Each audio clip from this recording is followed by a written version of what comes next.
ஓம் சாய்ராம். வணக்கம் வணக்கம் அன்பு நெஞ்சங்களே.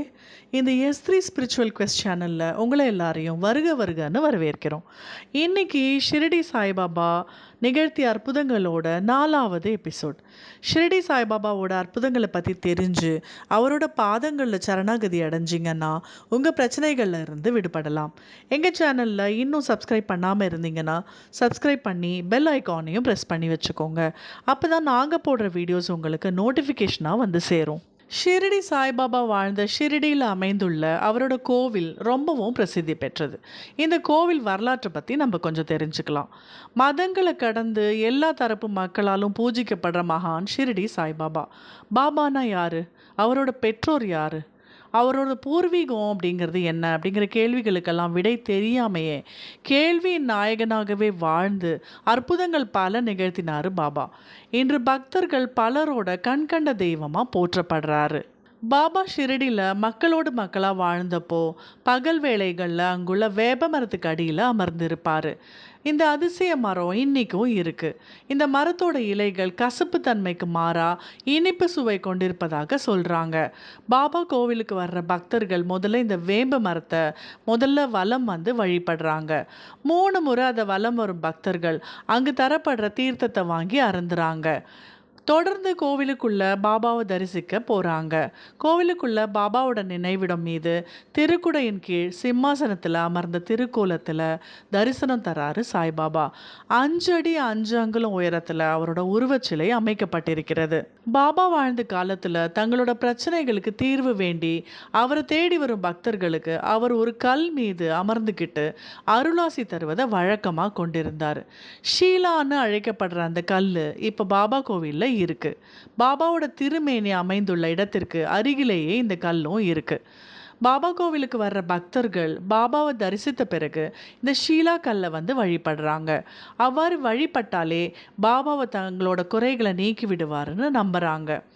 கோவில் வளாகத்தில் சாய்பாபா பயன்படுத்திய கிணறு இன்னைக்கும் இருக்கு. நாழி கிணறுன்னு அழைக்கப்படுது. இந்த கிணத்துல இருந்து தண்ணீர் இறைச்சு தான் உருவாக்கிய நந்தவன பூக்களுக்கு தண்ணீர் பாய்ச்சி வந்தார் பாபா. அவர் தண்ணீர் இறைக்க பயன்படுத்திய ஓலையால் செய்யப்பட்ட பட்டை இன்றைக்கும் அங்கே பத்திரப்படுத்தி பார்வைக்காக வைக்கப்பட்டிருக்கு. இதே வளாகத்தில் சுடர் விட்டு ஒளிர்ந்து கொண்டிருக்கிற நந்தா தீபம் அதிசயமாக கருதப்படுகிறது. பாபா காலத்தில் ஏற்றப்பட்ட இந்த தீபம் இன்னைக்கு வரைக்கும் இடைவிடாது எரிந்து கொண்டே இருக்கிறது. இந்த விளக்கிற்கு தினமும் கோவில் பூசாரிகள் எண்ணெய் ஊத்துறாங்க. விளக்கின் திரியை மட்டும் அவர் மாற்றுவதில்லை.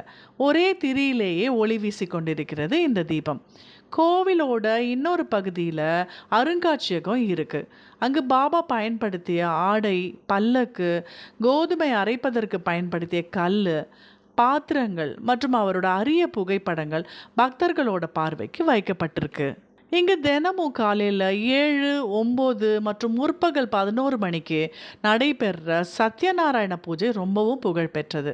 திருமணமான 100 தம்பதியர் இதில் கலந்து கொள்வாங்க. இந்த பூஜையில் திருமணமான தம்பதியர் பங்கேற்றா குழந்தை பாக்கியம் கிட்டும். தம்பதியர் இடையே இருக்கிற பிரச்சனைகள் இருந்தாலும் அதுவும் சுமூகமாக தீரும் அப்படிங்கிறது நம்பிக்கை. குரு பூர்ணிமா, ராமநவமி, விஜயதசமி விழாக்கள் இக்கோவிலில் விசேஷமாக கொண்டாடப்படுகின்றன. குரு பூர்ணிமா அன்று சாய்பாபாவோட திருவுருவச் சிலையை பல்லக்கில் ஊர்வலமாக எடுத்துகிட்டு போகிறாங்க. தினமும் அதிகாலை 4 மணிக்கு திறக்கப்படுற கோவில் நட இரவு 10 மணி வரைக்கும் தொடர்ந்து திறந்திருக்கும். ஷிரடி சாய்பாபா உருவச்சிலையை கழுவி சுத்தம் செய்வதற்காக தேவையான வெந்நீரை தமிழ் பேசுகிற கேரளாவை பூர்வீகமாக கொண்ட ஒரு குடும்பத்தினர் தான் கொடுத்து வர்றாங்க.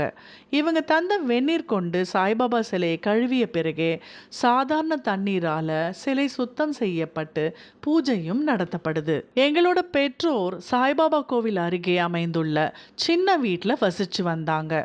ஒரு நாள் இரவு என்னோட தாயோட கனவுல தோன்றிய பாபா தன்னோட விக்கிரகத்தை சுத்தம் செய்ய வெந்நீர் கொண்டு வருமாறு கூறியிருக்கிறாரு.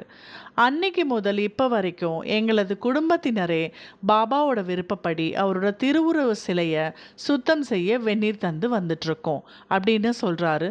தற்போது 3வது தலைமுறையாக இக்கோயிலுக்கு வெந்நீர் தந்து வரும் பிச்சு என்கிற ராதாகிருஷ்ணன் ஐயர். இந்த ஷிரடி கோவில் பற்றின விளக்கம் எப்படி இருந்ததுன்னு கமெண்ட் செக்ஷனில் சொல்லுங்கள் மக்களே. வேறு என்ன மாதிரியான டாபிக் உங்களுக்கு எங்கள் ஆன்மீக சேனலில் வேணும் அப்படிங்கிறதையும் கமெண்ட் செக்ஷனில் சொல்லுங்கள். இந்த சாய்பாபா பற்றின கருத்துக்கள் ஏதாவது இருக்கிறதையும் கமெண்ட் செக்ஷனில் சொல்லிவிடுங்க. அப்படியே எங்கள் சேனலை சப்ஸ்கிரைப் பண்ணி பக்கத்தில் இருக்கிற பெல் ஐக்கானையும் கிளிக் பண்ணிக்கோங்க. அப்போ தான் நாங்கள் போடுற வீடியோ உங்களுக்கு நோட்டிஃபிகேஷனாக வரும். நன்றி மக்களே.